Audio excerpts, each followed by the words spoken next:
Sri Karthi Chidambaram.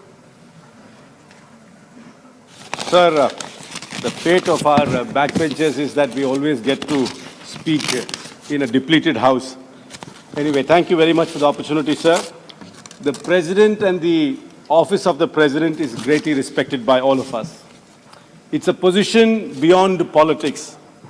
It's an office which does not need to bother about Facebook likes, retweets, mood of the nation surveys by friendly TV channels, TRP ratings. These are all not things which the office of the President needs to even concern itself about. The office of the President transcends the trappings and concerns of day-to-day politics.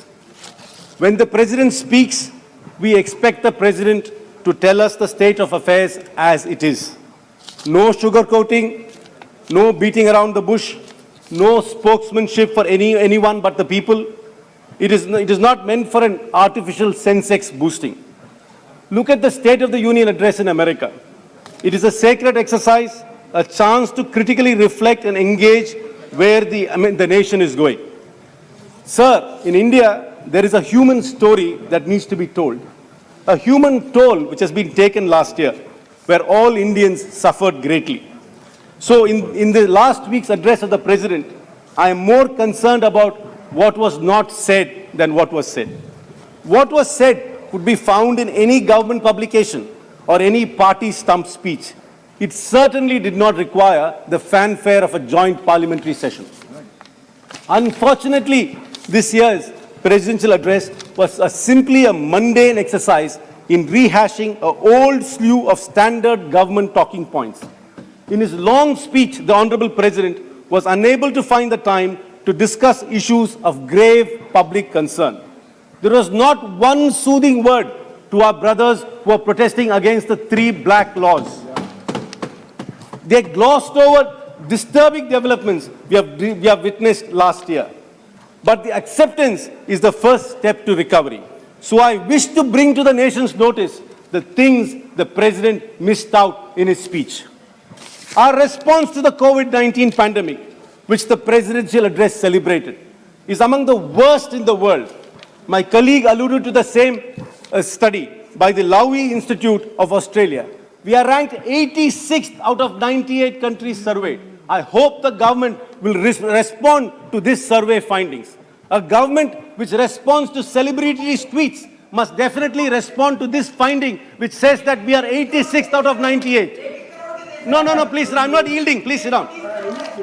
I'm not yielding. Please sit down. Please respond to the statistic. You respond to tweets. This government gives the Ministry of External Affairs issues a statement to a tweet by a pop star. But there is a respected institute which ranks India as 86th out of 98 and you don't want to respond. A record economic stimulus was mentioned. Grand numbers were thrown about. The reality is that nothing of the package has reached anybody who's apparently the intended beneficiary. While big numbers are touted, the fact is nobody really knows what the accurate numbers are. It's all gobbledygook. Inequality is rising sharply. We continue to stare at an unemployment crisis. We're also facing a crisis of female labor participation. And it is evident in the current job crisis that women are far more greatly affected by the unemployment crisis caused by demonetization, a faulty GST, and an unprepared lockdown.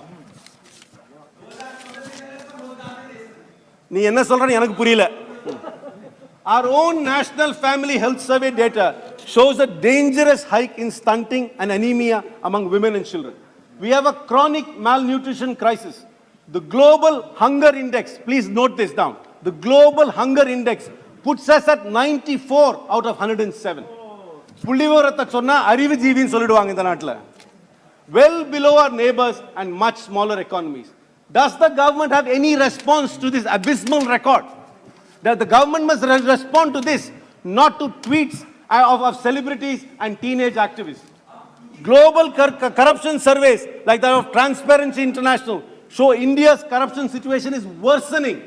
We have fallen to an all-time low in the World Press Freedom Index. We are 142 out of 180 in 2020. The human rights watchdogs have raised alarms about the state of this country, particularly the brutality with which protesters are attacked and the lockdown was enforced. We have become the world's capital of internet shutdowns. So don't talk about a digital economy when you're shutting down the internet the most than any other country in the world. A true address would have mentioned this. A true presidential address would have mentioned this. It would have done justice to the awesome responsibility that office holds. The failure to recognize the reality of what is happening is a great disappointment.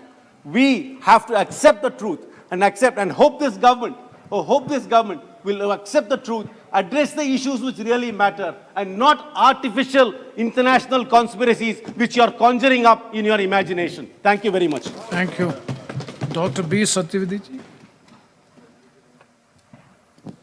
Thank you very much, Honorable Chairperson, sir, on giving me an opportunity to talk on presidential